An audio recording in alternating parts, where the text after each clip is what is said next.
Sah tak solat kalau tahan kentut? Hukum kentut ini, nak kentut ni, nak tahan kentut ni, nak rasa kentut, dia ada dua. Satu, dia rasa yang sedikit. Yang kedua, rasa yang kritikal. Nabi kata jangan solat dalam keadaan bertolak-tolak dengan hadas, termasuk nak kentut.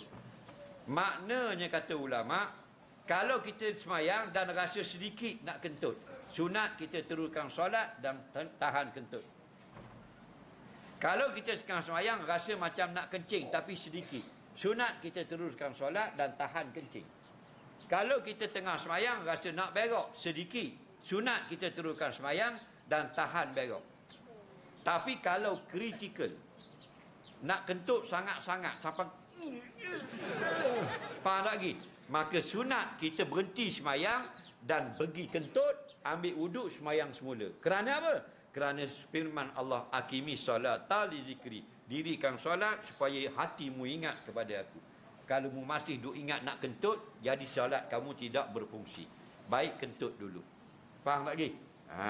Tapi jangan kentut dalam saf. Maksudnya keluar daripada saf, pergi di luar baru kentut. Jangan dalam saf. Bahasa nak kentut sangat ni, ustaz kata boleh. Boom!